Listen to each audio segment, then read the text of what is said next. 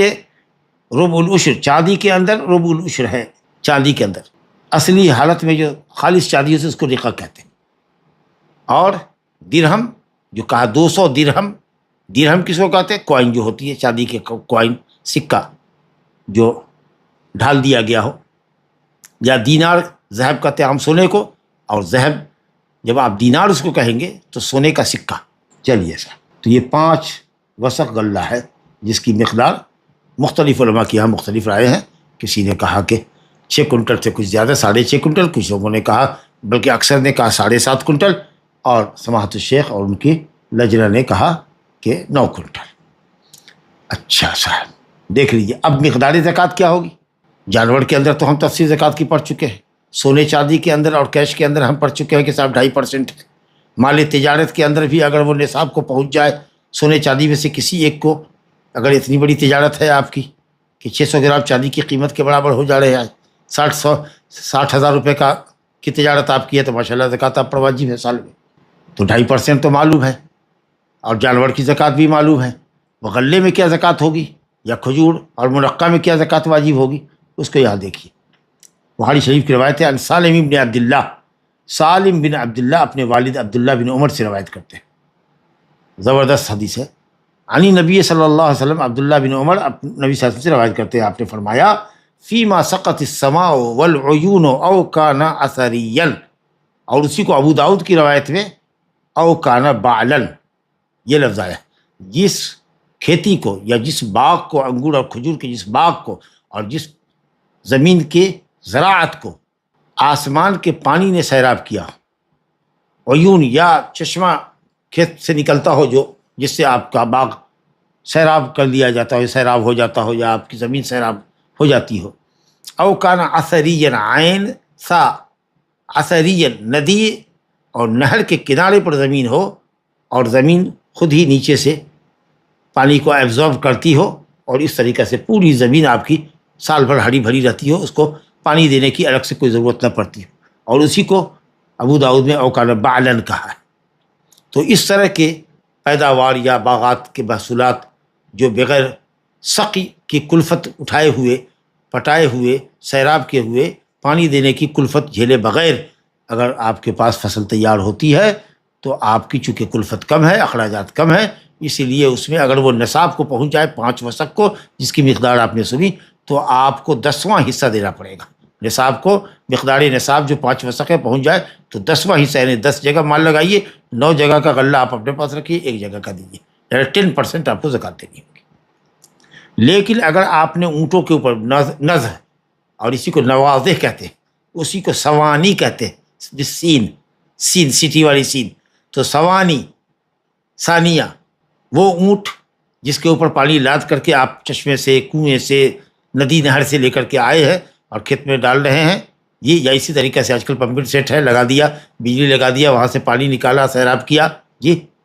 Pipe وغیرہ بچھا دیا کھیتوں کے اندر، تو یہ سب جو کلفت کا کام ہے، مشقت کا اخراجات اس میں ہیں۔ تو اگر اس طرح سے آپ نے سیراب کیا ہے، وفیما سقی بالنضح نصف العشر، تو عشر تو کہتے ہیں 10واں حصہ کو، اور نصف العشر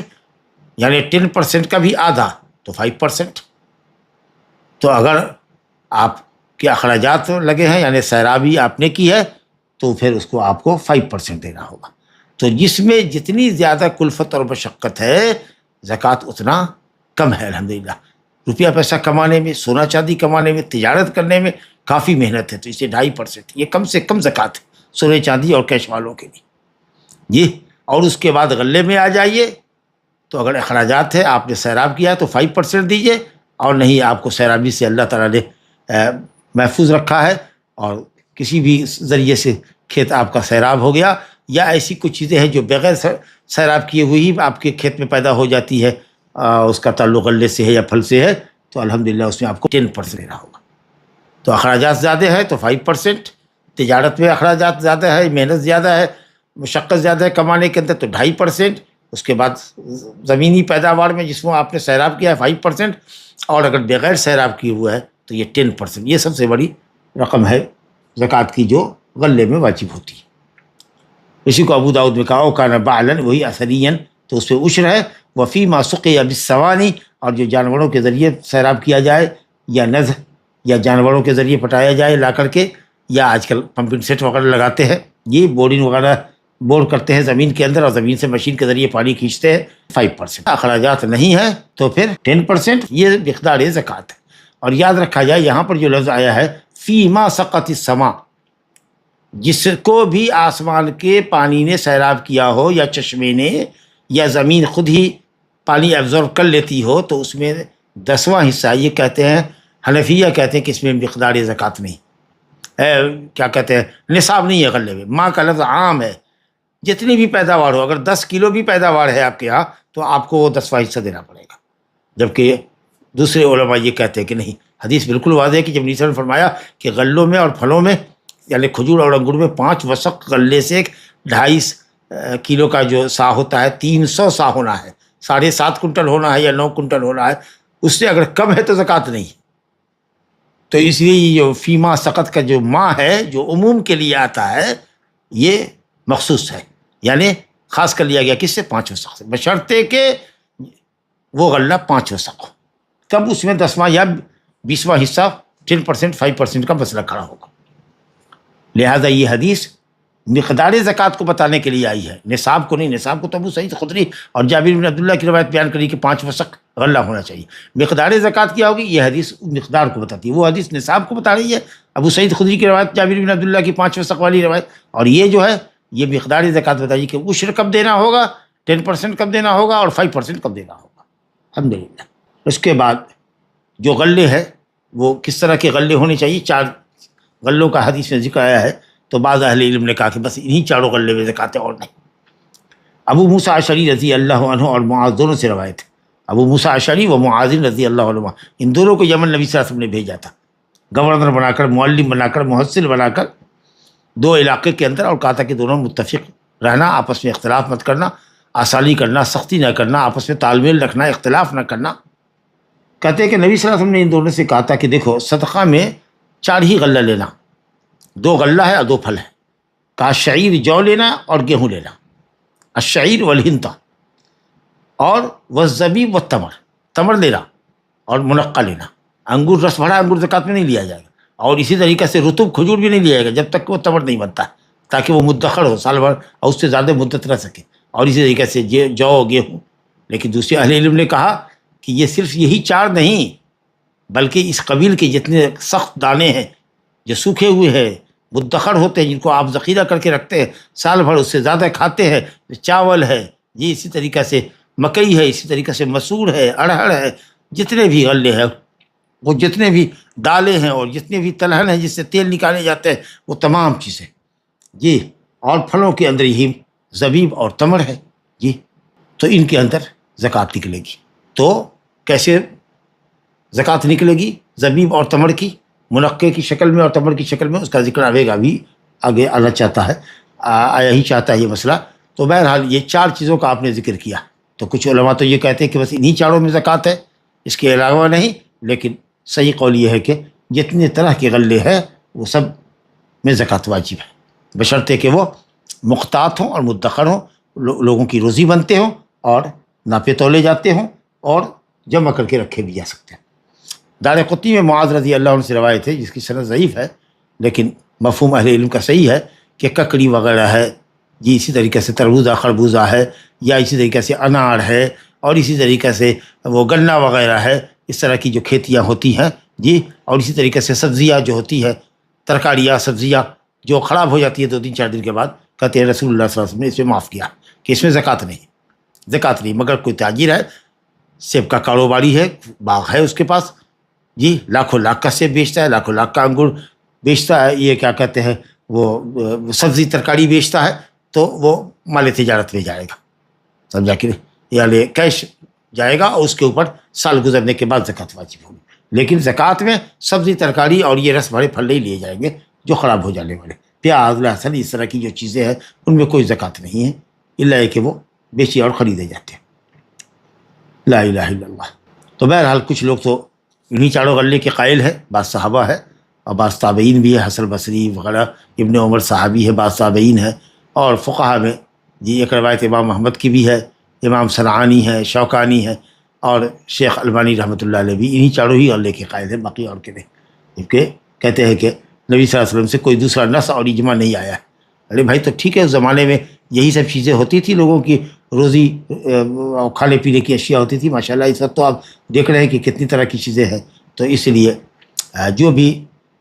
مختات ہے اور مدخر ہے اور خشک دانہ ہے وہ سب میں زکوٰۃ واجب ہوگی۔ ہر وہ چیز جو ناپی تولی جائے وہ باقی رہتی ہو، دانہ خشک ہو جی، اور وہ لوگوں کی روزی بھی بنتی ہو، وہ تمام میں زکوٰۃ واجب۔ لیس فیما دون خمسۃ اوسق، جو بھی چیز وسق یعنی ناپ سے غلہ ہوتا ہے، تو معلوم ہوا کہ جو بھی ناپا اور تولا جا سکتا ہے، کیل، خمسہ اوسق، وسق تو ایک نپنا ہے، 60 سا کا کو وسق کہتے ہیں، 60 سا کو وسق کہتے ہیں، 300 سا، تو یہ نپنا ہے، تو جو بھی چیز ناپی تولی جاتی ہے وہ سب اس کے اندر داخل ہے۔ زمین سے جو پیداوار نکلتی ہے، اللہ نے کہا نا وَمِمَّا أَخْرَجْنَا لَكُم مِّنَ الْأَرْضِ، زمین سے جو کچھ بھی ہم نے تمہارے لیے نکالا ہے۔ قرآن نے کہا وَآتُوا حَقَّهُ يَوْمَ حصادِهِ، جتنی محصولات ہیں اور جتنی پیداوار ہے سب میں زکوٰۃ دو۔ فیما سقط السماء العشر، زمین سے آسمان کی بارش سے جو نکلے بشرطے کہ وہ 5 وسق کو ہو جائے تو 10واں یا 20واں حصہ 10 یا 5% دو۔ یہ تمام حدیثیں بتاتی ہے کہ عموم کے اوپر معاملہ ہے، لیکن آپ کہیے گا سبزی کے اندر بھی 5 وسق ہو تب، تو یہ سبزی والا معاملہ نہیں ہے، کیونکہ بہرحال اس سے حاصل ہونے والا جو فائدہ ہے وہ جلدی نفع موجود ہے، اس میں زکوٰۃ نہیں ہے، سمجھا کہ نہیں، برخلاف اس کے جو ناپی جائے، تولی جائے اور ذخیرہ کر کے رکھی جائے، تو وہ بڑی چیز ہوتی ہے۔ اور یہ سبزیاں اور ترکاریاں یہ تو وقتی طور پر ہوتی ہے، 2-4 دن کے اندر خراب ہو جاتی ہے، تو اس لیے اس سے جو کمائی ہوتی ہے اس مال کے اوپر جب سال گزرے گا تو زکوٰۃ واجب ہوگی۔ اب یہ جو ہے وقت تو ہو چلا ہے، لیکن ہم تھوڑا وقت لیں گے کیونکہ 2-3 حدیث رہ گئی ہے اس باب کے اندر۔ کہتے ہیں کہ کیسے کھجور اور انگور کی زکوٰۃ کو کیسے متعین کریں گے، تو ہوتا یہ تھا کہ جب باغات میں پھل، کھجور اور انگور کے باغات میں پھل پکنے لگتے تھے اور کھانے کے لائق ہو جائے، جیسے کھجور ہے جی، وہ جب رطب کی شکل میں آتی تھی تو لوگ اس کو کھانے لگتے تھے۔ بہت دیکھتے ہیں نا آپ، رطب کھجور باغ میں پیکٹ کا پیکٹ نکلتی ہے، ٹن کا ٹن، من کا من نکلتا ہے، اور اس کو پیکنگ کر کے سالوں بھر لوگ بیچتے ہیں۔ اسی طریقے سے انگور کا جب موسم آتا ہے جی، تو ٹڑک کا ٹڑک رس بھرے انگور بازاروں میں دستیاب کیے جاتے ہیں۔ تو اگر زکوٰۃ اخیر میں جائیں گے، جب وہ ٹوٹے گا کھجور بن کر کے، درخت سے ٹوٹے گا کہ اب وہ سال کے لیے رہ جائے، منقع بن کر کے جب توڑا جائے گا تو سچ معلوم ہوا کہ صاحب 2 حصہ یا اس سے بھی زیادہ پھل بازار میں جا چکا ہے اور مالک بیچ کر کے پیسہ اپنے پاس اکٹھا کر چکا ہے۔ تو اس لیے جیسے ہی پھل کھانے کے لائق ہوتا، نبی صلی اللہ علیہ وسلم خارج کو اندازہ کرنے والے کو، جن کو پھل کو دیکھ کر کے، درختوں کو دیکھ کر کے اندازہ کرنے کا ملکہ ہوتا تھا، ایک تجربہ ہے یہ، وہ جا کر کے پورے باغ میں گھومے اور اندازہ لگائے کہ کتنا اس کے اندر پھل آ سکتا ہے۔ اور آپ نے فرمایا کہ ایسا کرو کہ 1/3 چھوڑ دو تاکہ وہ بھی کھائے، اس کے دوست احباب بھی باغات میں آتے ہیں تو کھائے، کچھ دوستوں کو تحفہ تحائف دے سکے، اور اس کے بعد اگر نہیں 1/3 1/3 نہیں چھوڑ سکتے تو 1/4 چھوڑ دو۔ اگر 100 کنٹل کا اندازہ ہے کہ 100 کنٹل کھجور آئے گا اور 100 کنٹل منقع آئے گا جی، تو چلو بھائی 33% چھوڑ دو، یا نہیں تو کم سے کم 25% چھوڑ دو۔ اب 75 کنٹل 75 کنٹل اس کے اوپر لکھو، اور 75 کنٹل کے اندر یا 60 کنٹل کے اندر 66 کنٹل کے اندر، یعنی اگر 1/3 تو چھوڑتے ہیں تو نہیں تو نبی صلی اللہ علیہ وسلم نے فرمایا کہ اگر تم کو لگتا ہے خارج کہ زیادہ ہے، اندازہ میں اتنا نہیں چھوڑنا ہے، تو چلو کم سے کم 1/4 تو چھوڑ دو اندازے میں۔ اب جو بھی اندازہ ہو اس میں 1/4 چھوڑنے کے بعد، ابھی تو ماشاءاللہ 200 کنٹل ہے بھائی، یہ 150 کنٹل ہے، لیکن سوکھنے کے بعد یہ رطب تمر کی شکل میں 100 کنٹل آئے گا۔ ابھی انگور والا رس ماشاءاللہ بہت زیادہ ہے، 200 کنٹل ہے، لیکن جب اس کا رس سوکھ جائے گا اور یہ منقع بنے گا تو 100 کنٹل ہی آئے گا. 50% یہ سوکھنے کے بعد اس کا ویٹ کم ہو جاتا ہے، وزن کم ہو جاتا ہے. اور رطب جب تمر بنتا ہے تو مان لیجئے کہ صاحب اس میں 33% جو ہوتا ہے وہ سوکھنے کے بعد کم ہو جاتا ہے. تو یہ سب جانتے ہیں وہ لوگ، جو لوگ اندازہ کرتے ہیں فصلوں کا اور پھلوں کا. بہت جگہ پر ہوتا ہے کہ وہ آم کے باغ میں آتا ہے آم خریدنے والا، جس کا یہی کام رہتا ہے، اور وہ ایک نظر ڈالتا ہے پیڑ کے اوپر اور اس طریقہ سے وہ کہہ دے گا کہ اس میں 500 آم ہے. کچھ زیادہ ہو، 10 20 25 50 زیادہ ہو جائے کم ہو جائے، لیکن اندازہ مطلب تقریباً 90% سمجھ لیجیے کہ ایسے لوگوں کا جو یہی دھندا کرتے ہیں صحیح رہتا ہے. تو اس لیے کہ صاحب اندازہ کر لو پہلے، تاکہ باغ والے کے لیے بھی بیچنا اور رطب بیچنا اور انگور بیچنا ان کے لیے بھی وسعت ہو جائے، اور زکوٰۃ بھی فقراء کی نہ جائے. کیونکہ اگر ٹوٹنے کا اور تمر بننے کا اور منقع بننے کا اگر انتظار کریں گے تو معلوم ہوا کہ صاحب فقراء اور مساکین کے بڑے سارے حق ضائع ہو گئے. تو اسی لیے اس میں بڑا فائدہ ہے. سہل بن ابی حثمہ رضی اللہ عنہ کی روایت ہے، کہتے ہیں کہ نبی صلی اللہ علیہ وسلم نے ہم لوگوں کو حکم دیا کہ جب تم لوگ اندازہ کرو پھلوں کا، کھجور اور انگور کا، تو اندازہ کر لو اور اس میں سے تہائی چھوڑ دو. اگر تہائی نہیں چھوڑتے ہو، 1/3 نہیں چھوڑتے تو 1/4 چھوڑ دو. خمسہ نے روایت کیا الا ابن ماجہ، اور اس کو ابن حبان نے اور حاکم نے صحیح کہا ہے. دوسری حدیث کہتے ہیں عطاب بن اسید رضی اللہ عنہ سے ہے، کہتے ہیں کہ رسول اللہ صلی اللہ علیہ وسلم نے حکم فرمایا کہ عنب کو، انگور کا اندازہ لگایا جائے، خرچ کیا جائے، جیسے کھجور کا اندازہ لگایا جاتا ہے. لیکن زکوٰۃ ہم لیں گے زبیب، اور کھجور کی زکوٰۃ ہم تمر لیں گے، ہم رطب نہیں لیں گے کیونکہ تو خراب ہو جائے گا. جتنا آپ پریکاشن کرتے ہیں اس کے محفوظ، آج کل جو حالات ہے اس میں تو رطب رکھا جاتا ہے سال بھر ثلاجہ کے اندر، لیکن اس زمانے کے اندر تو اس کو اسٹور نہیں کیا جا سکتا تھا. جب رطب کھانے کا وقت آیا کھا لیا، تھوڑا سا اور سخت کھانا ہے تو کھا لیا، جی کئی مرحلے میں وہ کھایا جاتا ہے. لیکن جو باقاعدہ سال بھر کے لیے یا اس سے زیادہ مدت کے لیے رکھا جاتا تھا، وہ جب تمر بنتا تھا تبھی رکھا جاتا تھا، جیسے برنی وغیرہ جو بازار میں ملتا ہے، امبر وغیرہ سب. چلیے ایسا ہے. تو یہ ایک شکل ہے اور خرچ کا یہی فائدہ ہے. لیکن اگر کسی نے خرچ نہیں کیا اور امانت داری پر چھوڑا کہ ٹھیک ہے بھائی حسب حاجت تم کھا سکتے ہو، اپنے دوست یاروں کو کھلا سکتے ہو، کچھ تھوڑا تحفہ دے سکتے ہو، 1 2 کنٹل، اگر اس طریقہ سے رس بھرے پھل چلے جاتے تو کوئی حد نہیں. باقی تم امانت دار ایماندار آدمی ہو. دیکھو فقراء اور مساکین کا حق نہیں جانا چاہیے. جب کھجور ٹوٹے گا، جب منقع ٹوٹے گا، منقع بن کر کے اس وقت ہم آئیں گے، اور اگر نصاب 5 وسق یا اس سے زیادہ ہوگا تب ہم زکوٰۃ لیں گے. اگر آپ ایسا کرتے ہیں یا بیت المال اگر ایسا کرتا ہے تو بھی ٹھیک ہے، جائز ہے. لیکن امانت داری اس کے اندر پیش نظر ہونی چاہیے، اور فقراء کے حقوق کی حفاظت ہر حال میں سامنے رکھنی چاہیے. میرا خیال ہے کہ وقت زیادہ ہو جائے گا اور کئی ایک حدیث رہ گئی ہے، اس لیے ان چند حدیثوں کو اور صدقۃ الفطر میں کچھ حدیثیں ہوں گی انشاءاللہ دونوں کو ہم اگلے درس میں لیں گے. اسی پر ہم اکتفا کرتے ہیں. ھذا وباللہ التوفیق، وصلی اللہ وسلم وبارک علی نبینا محمد وآلہ وصحبہ اجمعین.